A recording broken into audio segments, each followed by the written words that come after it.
programa de hoje é a respeito da ADPF que está sendo debatida no Supremo Tribunal Federal a respeito da descriminalização do aborto. Vejam só, infelizmente, nós aqui temos que compreender o que é que está acontecendo no Supremo Tribunal Federal. Trata-se de um golpe contra a democracia. Desde já, nós temos que entender isto. Primeiro, vamos aqui entender o que é democracia. Você, que é cidadão brasileiro. E se você não é católico, se você é evangélico, espírita, seja como for, o cidadão brasileiro, ele é majoritariamente contrário à descriminalização do aborto. Então saiba que falácias, que argumentos estão sendo usados por um grupo de magistrados, os ministros do Supremo, para dar um golpe fatal, mortal, não somente nas crianças que serão abortadas, mas na democracia do nosso país. Deixa eu explicar para você. Só existe democracia se o povo, o cidadão, tiver algum poder de influência direto nos poderes constituídos. Não somente isso. Só existe democracia se esses poderes constituídos não tiverem o poder absoluto. Ou seja, se houver alguém que ponha em xeque, que haja contrapesos, para que esses poderes não sejam poderes que impõem a sua vontade ditatorialmente. O que acontece é o seguinte, é que nós estamos vendo um movimento jurídico, não somente entre juízes, não, nas faculdades de direito, e um movimento jurídico que está sendo implantado no mundo inteiro para tirar do povo, da democracia, a autonomia de decidir.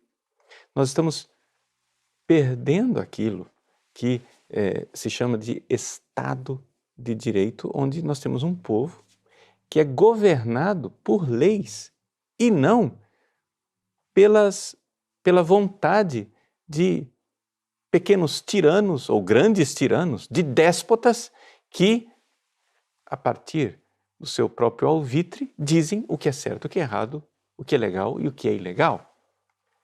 O Estado de Direito consiste nisso. Ou seja, o povo do qual provém o poder, a raiz do poder de uma democracia, o povo, ele decidiu, vamos fazer uma Assembleia Constituinte. E assim foi feito no Brasil. Nós tivemos uma Assembleia Constituinte, essa Assembleia nos deu uma Constituição e essa Constituição é aquilo que garante as nossas liberdades democráticas. A partir disto, então, existe uma divisão de poderes. Desculpa eu estar dando aula de coisas óbvias, mas nós precisamos entender que quando nós elegemos um presidente da República, nós não estamos elegendo um ditador que tem todos os seus poderes e ele faz o que ele quiser. Não. O presidente da República terá o seu poder limitado pelos outros poderes. E se ele não agir bem, existe o impeachment, o impedimento previsto para isso. E se ele fizer coisas que os outros poderes veem que são decisões problemáticas, o legislativo pode deter o presidente da República, o judiciário pode deter. Mas a pergunta é a seguinte, e é isso que nós estamos vivendo no nosso país, quem vai segurar o Supremo Tribunal Federal? Eu não sei se você se recorda, mas eu vou recordar você esse pequenino trecho de uma declaração do ministro Fux, em que ele, pasmem, o ministro do Supremo, ali, em público, diante da atual presidente do Supremo, Ele diz, com cara de pau, que uma vez investidos no cargo, nós, ministros do Supremo, não devemos satisfação a mais ninguém. Como assim, ministro? A mais ninguém. Você não acredita? O padre está exagerando? Ouça o próprio ministro. Assista o trecho desse vídeo. E como nós não somos eleitos, nós temos talvez um grau de independência maior, porque não devemos satisfação, depois da investidura, a absolutamente mais ninguém. Depois da investidura, a absolutamente mais ninguém. Você viu? É isso que ele diz. Mas não somente. Ele diz que os ministros do Supremo devem trazer para si questões que não serão nunca aprovadas no Legislativo. Veja só, nesse outro trecho que você vai assistir agora, ele explica, né, que ele e os ministros, seus colegas, pelo jeito, porque se a presidente está lá e nada diz, e outros ministros parecem ser do mesmo parecer, né, ele diz com toda clareza que questões como o aborto, o casamento gay, são questões polêmicas. E o Legislativo não está disposto a pagar o preço social. Ora, ministro, sabe o que quer dizer o preço social? Quer dizer o seguinte, nós estamos numa democracia. E quem decide isto deveria ser o povo, mas parece que não é isso que o ministro Fux pensa. Vamos assistir. Essas questões todas deveriam realmente, como você afirmou, deveriam ser resolvidas pelo parlamento. Mas acontece uma questão muito singular. O parlamento não quer pagar o preço social de decidir sobre o aborto, sobre a união afetiva ou sobre outras questões que nos faltam capacidade institucional. Então, como eles não querem pagar o preço social e como nós não somos eleitos, nós temos talvez um grau de independência maior, porque não devemos satisfação depois da investidura a absolutamente mais ninguém. Vejam só, o ministro acaba de dizer, então, como é que os ministros do Supremo se compreendem. E eles estão dispostos a fazer um circo.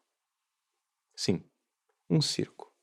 Um circo de debate, uma palhaçada, uma conversa para boi dormir, onde o país inteiro vai até o Supremo Tribunal, argumenta, né, e mostra claramente que o povo brasileiro é contrário à descriminalização do aborto, mas tudo parece um jogo de cartas marcadas. Por quê? Por quê? Porque os ministros do Supremo estão dispostos a fazer uma revolução. Eu não estou dizendo aqui uma coisa que saiu da minha boca. Isto, quando foi empossado, o ministro Barroso disse numa entrevista para o jornal O Globo. Eu gostaria que você agora lesse pessoalmente as declarações do ministro Barroso no jornal O Globo. Ele diz com toda clareza que é necessário se fazer uma revolução no Supremo. Por quê? Porque o Supremo deve garantir que minorias tenham seus direitos respeitados, e ele cita claramente como exemplo o caso da aprovação do aborto nos Estados Unidos. Vejam só, o caso da aprovação do aborto nos Estados Unidos, segundo ele, seria uma das coisas que precisam fazer parte desta revolução no Supremo Tribunal Federal. Leia você mesmo a declaração do ministro Barroso.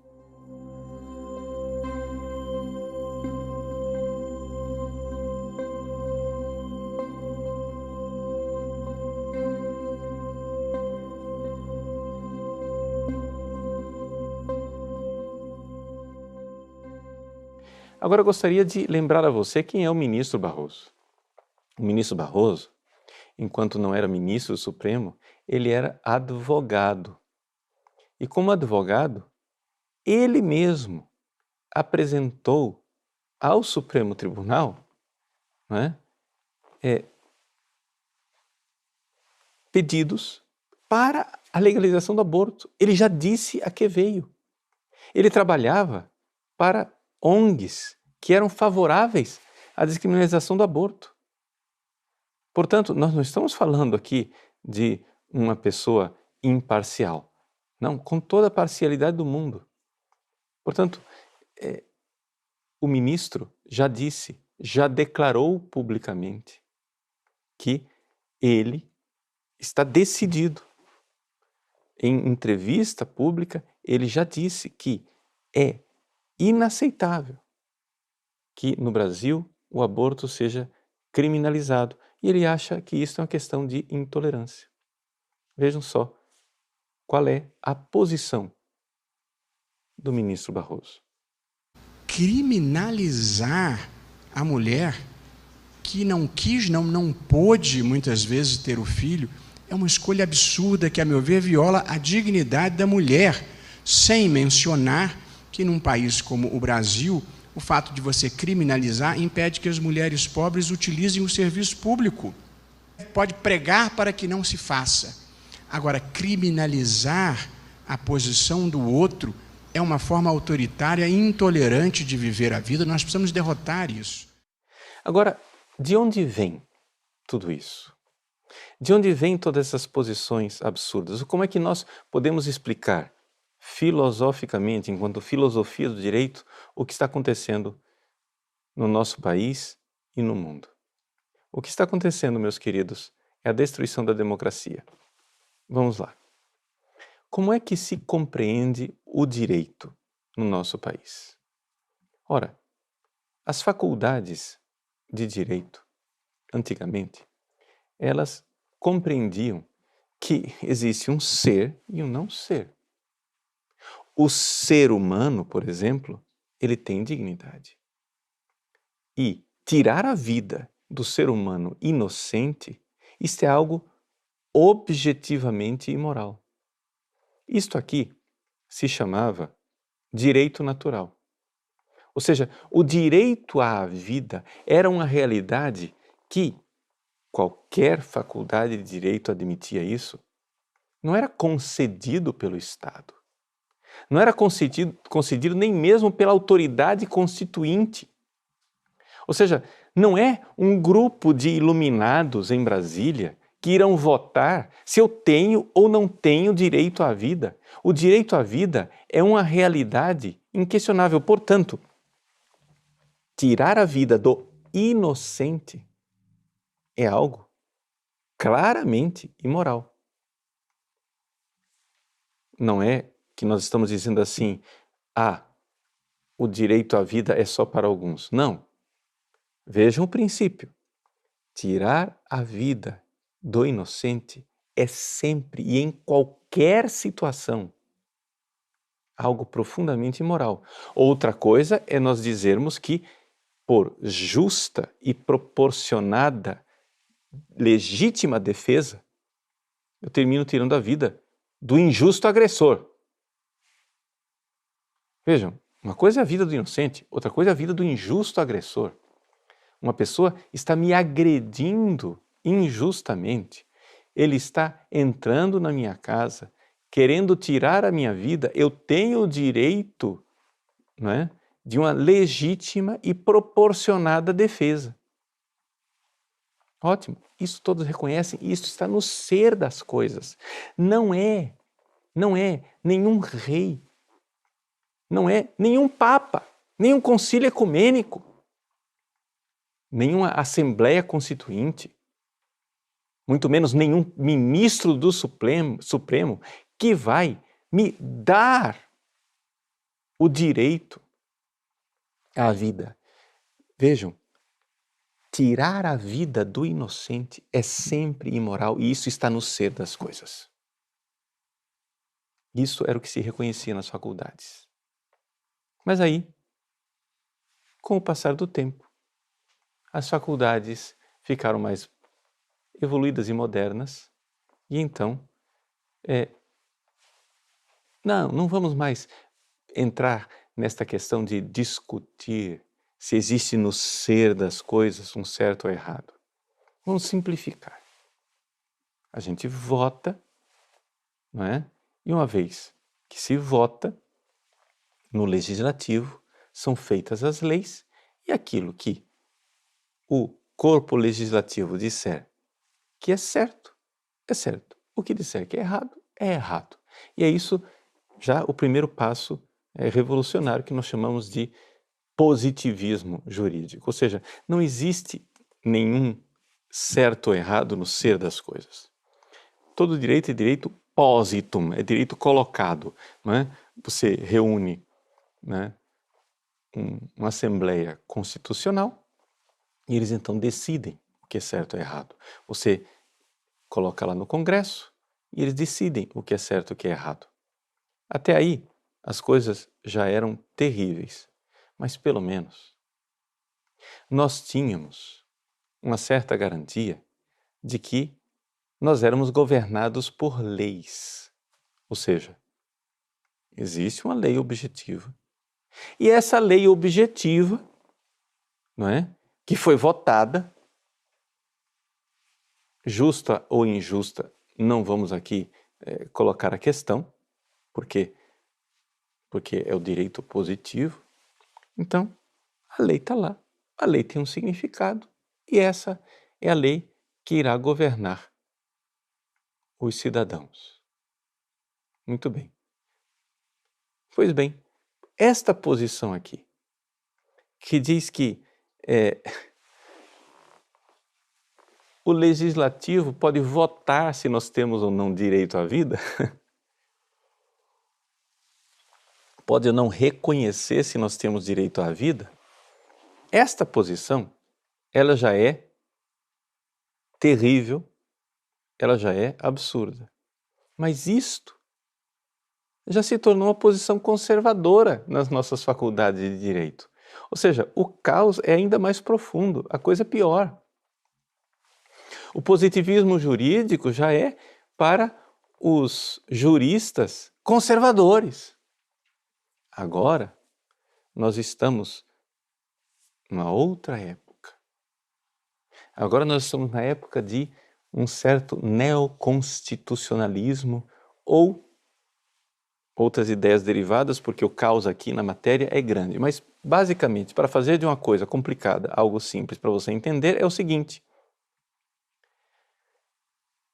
não existe mais a lei. Agora, os magistrados, o Supremo Tribunal Federal, ele pode ler a Constituição e ver que ali tem o espírito daquela Constituição.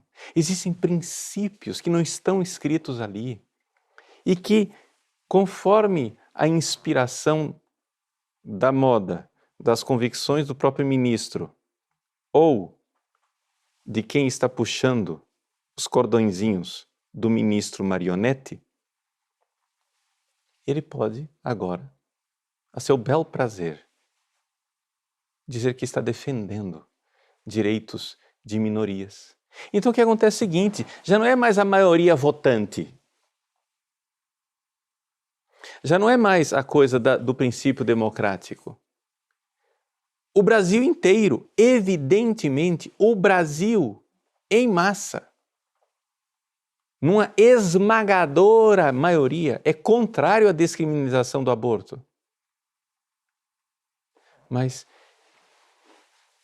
os princípios constitucionais, existe ali uma coisa, uma moralidade que só essas pessoas lindas do Supremo Tribunal Federal é que conseguem enxergar.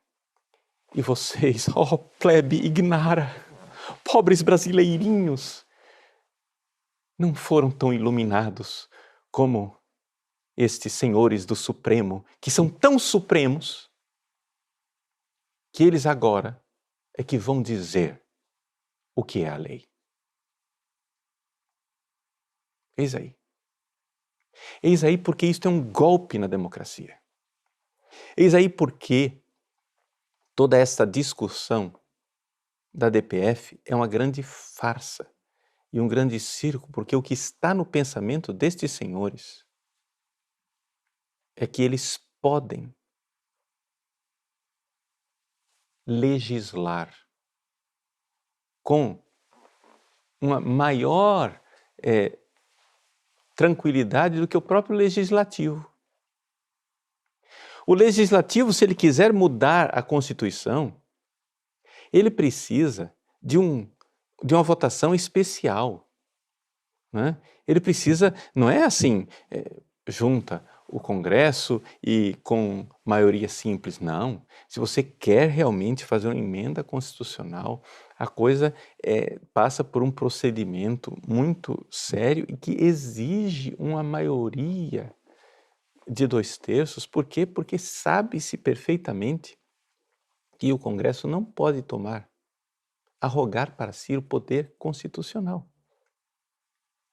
E esses senhores do Congresso Nacional, eles foram eleitos por nós. E, em última análise, se eles fizerem uma maluquice, nós, povo brasileiro, podemos, na próxima eleição, dizer: chega, cai fora, nós queremos outros.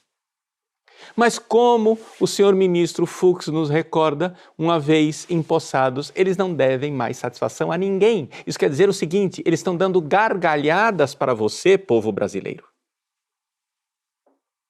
Eles estão dando gargalhadas. Agora é necessário alguém colocar um freio nesses senhores. Há uma série de freios que nós podemos propor, né?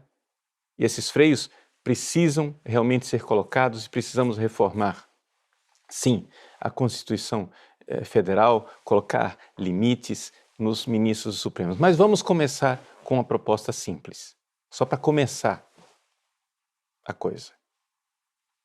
Pode-se fazer impeachment de presidente da República, impeachment de ministro supremo? Então, muito bem.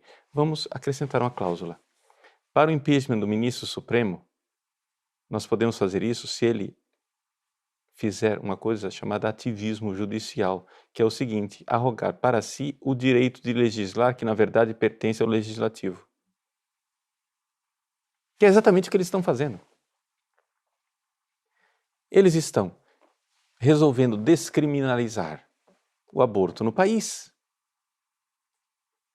né? Esses poucos iluminados, enquanto 200 milhões de brasileiros assistem passivamente, dizendo assim: mas eles são supremos, não é verdade? Eles não devem satisfação a ninguém. Como não devem satisfação a ninguém? Devem satisfação a nós, povo brasileiro. E, portanto, se eles têm uma função, que é interpretar a Constituição, uma coisa é interpretar a Constituição, né? Como se interpreta um texto. Outra coisa é você ficar adivinhando um espírito atrás da Constituição, que na verdade nada mais é do que o arbítrio e a ditadura de algumas poucas pessoas que querem tomar o poder, quando o que nós, povo brasileiro, queremos é uma democracia. Então, vejam, é essa a realidade que está acontecendo debaixo dos nossos olhos. Esta nova visão do direito, né? Como se dissesse assim: eu tenho um documento, né? Um documento escrito por alguém, escrito pelo Papa, Concílio Vaticano II, ou um documento escrito por você, pela sua mãe, sei lá quem. E naquele documento você diz assim, claramente: eu jamais realizaria um aborto. Você diz na sua carta, mas alguém chega e interpreta e diz: não, mas é que ele disse isso, mas o espírito do que ele estava querendo dizer é uma outra coisa. É ridículo, se não fosse alarmante, e terrivelmente perigoso para as nossas liberdades democráticas.